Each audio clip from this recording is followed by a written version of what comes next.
സംസ്ഥാനത്തെ സർവകലാശാലകളിൽ സ്ഥിരം വൈസ് ചാൻസലർമാരെ നിയമിക്കാത്തതിൽ ഹൈക്കോടതിയുടെ വിമർശനം. സംസ്ഥാന സർക്കാരിനും ചാൻസലർക്കുമാണ് ഹൈക്കോടതി ഡിവിഷൻ ബെഞ്ചിന്റെ വിമർശനം. സ്ഥിരം വിസിമാരില്ലാത്തത് ഉന്നത വിദ്യാഭ്യാസ മേഖലയ്ക്ക് ഗുണകരമല്ലെന്ന് ഹൈക്കോടതി നിരീക്ഷിച്ചു. വിഷ്ണു സുരേഷ് ചേരുന്നു കൊച്ചിയിൽ നിന്ന് വിവരങ്ങളുമായി.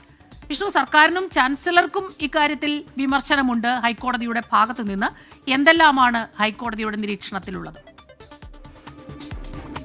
ചീഫ് ജസ്റ്റിസിന്റെ ഡിവിഷൻ ബെഞ്ചാണ് അതിരൂക്ഷ വിമർശനം സർക്കാരിനെതിരെയും ഗവർണർക്കെതിരെയും ഉന്നയിച്ചിരിക്കുന്നത്. അത് പ്രധാനമായും ഇന്നലെ ഡോക്ടർ മോഹൻ കുന്നുമ്മലിനെ കേരള സർവകലാശാല VC തുടരുന്നതിൽ പ്രശ്നമൊന്നുമില്ല എന്ന് പറഞ്ഞൊരു വിധി ചീഫ് ജസ്റ്റിസിന്റെ ബെഞ്ച് പുറപ്പെടുവിച്ചിരുന്നു. അതിന്റെ ഓർഡറിലാണ് ഇപ്പോൾ സർക്കാരിനെയും അതോടൊപ്പം ചാൻസലറെയും വിമർശിച്ചുകൊണ്ടുള്ള ചില പരാമർശങ്ങളുള്ളത്. സംസ്ഥാനത്തെ 13 സർവകലാശാലകളിൽ 12 എണ്ണത്തിലും സ്ഥിരം വിസിമാരില്ലാത്ത സാഹചര്യമാണുള്ളത്. ഈ താൽക്കാലിക വിസിമാരെ നിയമിക്കുന്നതിന് പകരം എന്തുകൊണ്ടാണ് സ്ഥിരം വിസിമാരെ നിയമിക്കാത്തത് എന്ന ചോദ്യം ഹൈക്കോടതി ഉന്നയിക്കുന്നു. ഒപ്പം തന്നെ ഇത് ഉന്നത വിദ്യാഭ്യാസത്തിന്റെ ഗുണനിലവാരത്തെ ആകെ ചോദ്യം ചെയ്യുന്ന നടപടിയാണെന്ന് ഹൈക്കോടതി നിരീക്ഷിക്കുന്നുണ്ട്. എത്രയും പെട്ടെന്ന് ഈ പ്രശ്നം പരിഹരിക്കണമെന്നുള്ളതാണ് കോടതി ഈ ഓർഡറിൽ പറയുന്നത്. പക്ഷേ അതിൽ തീരുമാനമെടുക്കേണ്ടത് സർക്കാരാണ്. സർക്കാരിനെ സംബന്ധിച്ചിടത്തോളം, ചാൻസലറെ സംബന്ധിച്ചിടത്തോളം ഉള്ള വെല്ലുവിളി ഈ വിസിമാരുടെ നിയമനവുമായി ബന്ധപ്പെട്ട് അവരുടെ യോഗ്യതയുമായി ബന്ധപ്പെട്ട് നിലനിൽക്കുന്ന പ്രശ്നങ്ങളാണ്. ഒപ്പം ഹൈക്കോടതിയിൽ തന്നെ നിരവധി കേസുകൾ VC നിയമനവുമായി ബന്ധപ്പെട്ട് നിൽക്കുന്നുണ്ട്.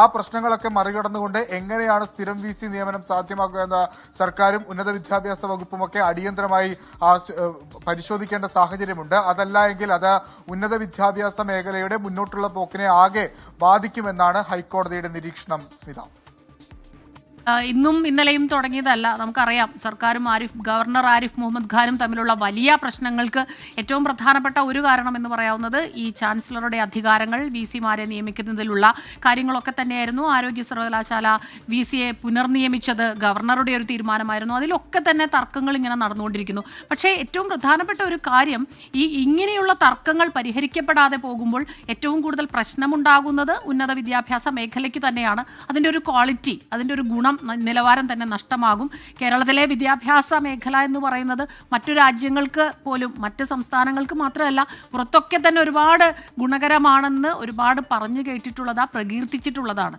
ഈ രീതിയിൽ വരുമ്പോൾ തീർച്ചയായിട്ടും അത് വിദ്യാഭ്യാസത്തിന്റെ നിലവാരത്തെ തന്നെ അത് തകർക്കുന്നു. അതുതന്നെയാണ് ഹൈക്കോടതി മുന്നോട്ട് വയ്ക്കുന്ന ഈ വിമർശനത്തിന് കാരണവുമല്ല.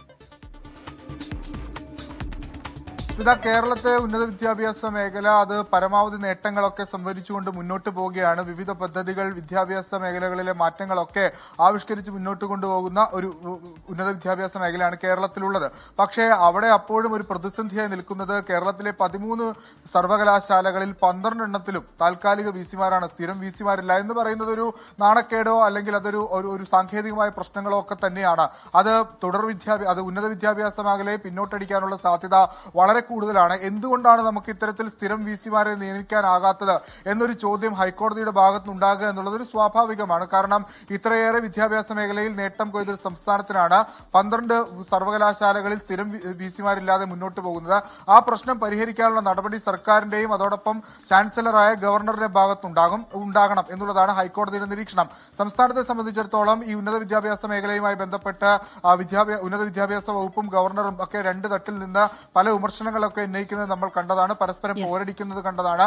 അപ്പോഴും ആ വിമർശനങ്ങളും പരസ്പരം പോരടിയും ഒക്കെ ഒരു വശത്ത് നിൽക്കുന്നുണ്ടെങ്കിൽ പോലും മറ്റു സൈഡിൽ, അതായത് ഈ വിദ്യാഭ്യാസ മേഖലയുമായി ബന്ധപ്പെട്ടുള്ള പദ്ധതികളൊക്കെ ആവിഷ്കരിക്കുന്നതിൽ സർക്കാർ ഏറെ മുന്നോട്ട് പോകാൻ സർക്കാരിന് ആയിട്ടുണ്ട് എന്നുള്ളൊരു വസ്തുതയാണ്. പക്ഷേ ഈ VCമാരുടെ നിയമനത്തിൽ ഇപ്പോഴും ഒരു തീരുമാനത്തിലേക്ക് എത്താനായിട്ടില്ല. സർക്കാരിനെ സംബന്ധിച്ച് നിൽക്കുന്ന വെല്ലുവിളി ഈ യോഗ്യതയുമായി ബന്ധപ്പെട്ടുള്ള പ്രശ്നമാണ്. സ്മിത.